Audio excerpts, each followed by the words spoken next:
আসসালামু আলাইকুম বন্ধুরা, কেমন আছেন সকলে? আলহামদুলিল্লাহ, আমি ভালো আছি। তেলে দিয়ে দিলাম একটা বড় এলাচ, 3 টুকরো দারচিনি আর 2টা তেজপাতা ভেঙে চুরে। রান্না হচ্ছে গরুর মাংসের ভুনা। সাথে দেব নতুন আলু অল্প করে আর কিছু আস্ত রসুন। যদিও এই রান্নাটা আমাদের সকলেরই জানা, তবুও আমি আপনাদের সামনে দেখাচ্ছি।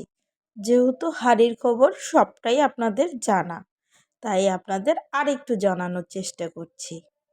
দিয়ে দিলাম তেলে মোটা করে কেটে রাখা পেঁয়াজ কুচি।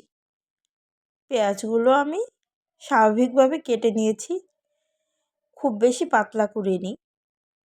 গরুর মাংস তো এমনি পেঁয়াজ গলে যাবে, আর নতুন পেঁয়াজ কাটতেও একটু কষ্ট হয়। কি বলেন বোনরা? রান্না তো সকলেই করেন, নতুন পেঁয়াজ এখন সকলের ঘরে। ভালোই একটু কষ্ট হয়, আপনাদেরও কি তাই হয়? কমেন্টে জানাবেন কিন্তু। পেঁয়াজগুলো যখন হালকা একটু লালচে হয়ে এসেছে, তখন এর মধ্যে আমি মশলা যোগ করব। প্রথমেই দিয়ে দিব হলুদ গুঁড়া। আমি এখানে বেশ খানিকটা হলুদ গুঁড়ো দিয়ে দিয়েছি। দিব এবার মরিচের গুঁড়া।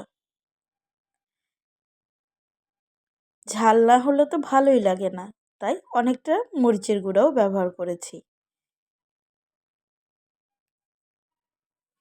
এখন দিয়ে দিব বাটা মশলা। বাটা মশলার মধ্যে দিয়ে দিলাম আদা বাটা, আদা রসুন একসাথে বেটে নিয়েছি, সেটাই দিয়ে দিলাম। আমি পানি ছাড়া শুকনো করে বেটে নিয়েছিলাম, তাই অল্প মনে হচ্ছে। দিয়ে দিলাম এবার একটু জিরা আর গরম মশলা আমি একসাথে বেটে নিয়েছিলাম। গোলমরিচ, বড় এলাচ, লং, দারচিনি সব কিছু একসাথে বেটে নিয়েছিলাম, আর জিরা তার সাথে দিয়েছিলাম। দিয়ে বেশ মিহি করে একটু বেটে নিয়েছি, এতে করে ঘ্রাণটা ভালো আসবে।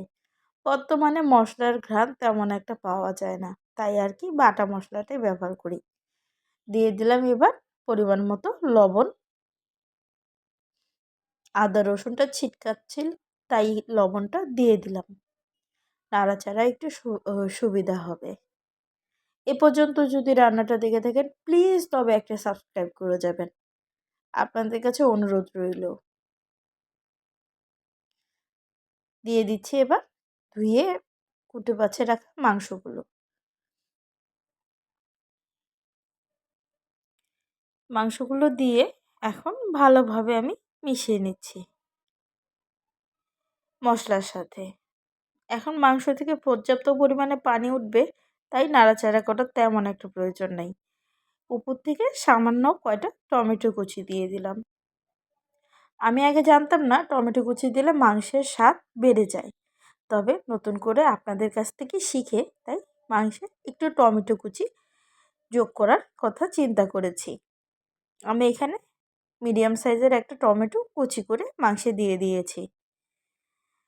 ভুলে গিয়েছিলাম আপনাদের দেখাতে যে আমি তার সাথে সাথে আলু আর রসুনটা যোগ করে দিয়েছি। এখন মাংসটা কষিয়ে ভালো মতো পানি অল্প করে পানি দিয়ে দিয়েছি। এখন আপনাদের সামনে এটা কষিয়ে নেব।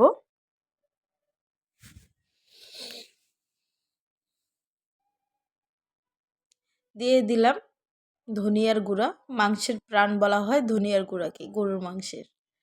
আর জিরার গুঁড়া, এগুলো ভাজা ধনিয়া, ভাজা জিরার গুঁড়া। ব্যাস, আর কোনো মশলা দেওয়ার প্রয়োজন নেই।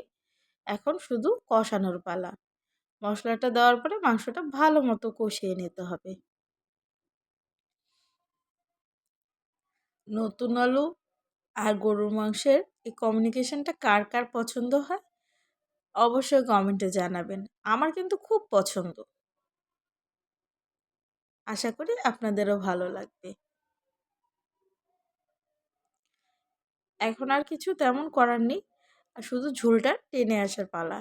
দেখুন ঝোলটা টেনে কি সুন্দর তেলটা উঠে এসেছে। আমি তেল খুব কম ব্যবহার করেছি, যেহেতু গরুর মাংস হয়ে গিয়েছে আমার মাংসের ভুনা। আশা করি আপনাদের ভালো লাগবে। আর যদি ভালো লেগে থাকে তাহলে একটা লাইক দিবেন, একটা কমেন্ট করবেন, অবশ্যই চ্যানেলটা সাবস্ক্রাইব করবেন।